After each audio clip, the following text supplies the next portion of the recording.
Welcome. It's Thursday night Q&As, and we've got some good Q&As for you, so we're going to get started. All right, so this first one, this is a lady who's been in a workshop, and so I find this extremely helpful because she's been in a workshop and she's kind of going to bring us forward kind of quickly. So let's look at these first two photos. She's got some questions, and so I always tell people if you just send me questions, we'll send you, especially pictures. It really helps everybody, and it really does. So if we look at these two pictures, what we see is she's wondering about, on a princess seam, this is Giorgio's top, it's 312. When you put in a dart, and you can see where that drawing is on the side, on the picture that's on the right, there's a V, and that's a dart. So it was taken in the princess seam. It goes to the princess seam, it goes to the side seam, it gets bigger, and it goes all the way around the back. Because the fabric, that's just how the fabric did. And you can see that the blouse, when she does that, it's balanced at the bottom. And that's what you want, because a lot of times the interim part of the garment doesn't hang correctly. So this is exactly what you want. But her question starts to be, the back is hanging high, but I would argue that I don't see the back hanging high. I do in this blue one, but that's not a sway back issue, that's a circumference issue. You can see that it's kind of hanging up on her pant. So you really got to pull it down and make sure there's no friction driving it up. Pull it down, and then you can see if it's straight all the way around at the bottom. If it's straight all the way around at the bottom and then it rides up, that's a circumference issue, not a sway back issue. All right, so it says you can see the back rises, but I don't see that it does. The lines drawn in the back, that would have been for a sway back. On this next picture here, that same picture, let's go back and just check it again. Those straight lines would have been for a sway back, or it would have been to continue the dart that was taken in the front around to the back. Okay? All right, so that's the first one. Second question is, there's no photo to this, and this was a very interesting question to me. She's doing a rounded back, and she is taking two patterns. One is pattern 600, one is pattern 575, which are the exact same base. And she's saying that on one rounded back, she has to add a 1/2 inch, and on the other pattern for the rounded back to be right, she has to add 3/4 inch. Why? That is, 1/4 inch is such a minute issue, I wouldn't even worry about it. It could be fabric, it could be the day of the week you were pinning on. The difference between 1/2 and 3/4 is not enough to even think twice about. So don't. All right, the next one, I do have a photo of this one. This is classic blouse pattern 600, and she's looking at the facing. I've got both pictures here. The first is at the very top where the front facing, if you don't have the pattern, it's probably not going to make sense to you, but it's the way the front facing goes to the blouse. And you can see there's a little bit of a discrepancy.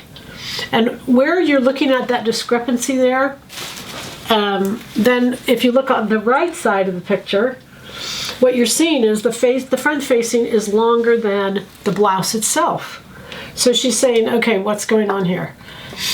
So pattern making is not an exact science. I mean, it aligns, don't get me wrong, but there's lots of places where the pattern has an error factor built in, either for fabrics or for stitching or for whatever reason. The pattern has a little bit of an error factor, so this facing has that error factor. You can line it up at the neckline, and it's going to be a little longer, and then just cut it off. I don't know why you all feel like if there's some kind of, I'm going to call it insignificant, and maybe it's just because you don't know what's insignificant and what's significant. But I mean, that's the reason I'm putting both of these on here, and I appreciate you all sending me these questions. The difference between 1/2 inch and 3/4 on a rounded back, no big deal. If it was at the hip line, it would be a bigger deal because the pant hangs from it. But as far as a rounded back, it's just not that big a deal. The facing being longer than the front, not a big deal. There's times where the waistband is longer than the waist. No big deal. You just cut off what is left. They don't even make those patterns exact to measure because every fabric is a little bit different, and they allow for the different amount of those fabrics to be present. They allow it in the pattern. You know, it's a little bit of an error factor. All right, this next question I had and just keep asking the questions. If you're not sure, just ask and then I'll address it. Don't, you know, not to worry. This next question, it has to do with fabrics, and I wanted to kind of point out to you what I can to help you out here. Every fabric, I've mentioned this before, but I want to give it a little more detail. Every fabric has a first name and a last name. It's like silk charmeuse, silk chiffon, silk, first name and last name, just like we do, just like people. The first name is the fiber, the last name is the weave. All right, so having said that, someone says, oh, I love rayon. Okay, but that doesn't tell me anything about what you like about rayon. Do you like, you know, rayon satin, rayon, you know, jacquard? What do you like? And so when I talk about fabrics and we talk about the whole name, then you'll know exactly the fabric I'm talking about. It makes it much more a clear communication between two people. So there were some examples of fabrics that someone gave me, and I want to show them to you, like rayon challis. Okay, challis is really good because it drapes well. A challis is a weave that drapes very well. That's a woven fabric. Rayon crepe, again, crepe is excellent for drape. It is light, I mean it is, because the fiber is twisted so high, because it can be, rayon can be, the drape is amazing. Twill's not a good drape at all. Twill doesn't drape, it has a lot of airspace, it doesn't drape. Tencel, lyocell. Tencel and lyocell are both first names. It's like saying John. They're both first names, so that's not a weave at all. That's simply a fiber itself. Cupro, that's the weave only, that's the fiber only that I need a last name. Silk grape de chine doesn't have great drape because it has a lot of airspace. Silk charmeuse. Charmeuse is perfect for drape. It's really dense. Okay, so I'm going to give you this little chart. And this little chart here, it has type of textile weaves. And the red circle there, I circled a couple of them. They're great for drapey fabrics. The satin weave, charmeuse is a satin weave. Not all satin weaves are charmeuse, but charmeuse is a satin weave.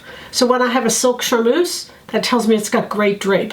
The reason being is it's 1 under 4 on top, 1 under 4 on top, and because a lot of those fibers are loose, they can drape very easily. Also, the crepe. Crepe is a great drape. So whether it's a poly crepe or a silk crepe or a rayon crepe or a viscose crepe, none of that matters. It's the crepe that makes that drape really, really good. So I'm not going to go into more detail. I think you get it. You can go back and look at that, take a screenshot of that, and hopefully it will really help you. This last question now is on, of course, I'm going to put up this picture. You got it, Coca-Cola. How many times have I been asked questions about Coca-Cola? That is non-stop. But it is great. I don't think I really would worry about the science of it. Just wash it. And you know what? I've heard it said, it doesn't do good on fabrics. It does great on fabrics. I've done it on so many fabrics I can't even begin to tell you. So front loader, use a can. You don't need any soap. Don't pack it full because the more fabrics you put in there, the less the Coke is going to penetrate. So I only wash one piece at a time. If I'm going to do it in Coca-Cola, like a 2-yard or 3-yard, I don't pack it full by any means. Front load washers have low water capacity anyway, so you're not wasting a lot of water. If you're doing a top loader, I do not have experience with that. I haven't had a top loader for 30 years. I don't even know. But anyway, but I have heard a liter. It takes a lot more Coca-Cola. I don't know though. I can't tell you. I can tell you that a can of Coke and a front loader works fabulous. So I'm going to suggest it. I have suggested it for many years. I think it works well.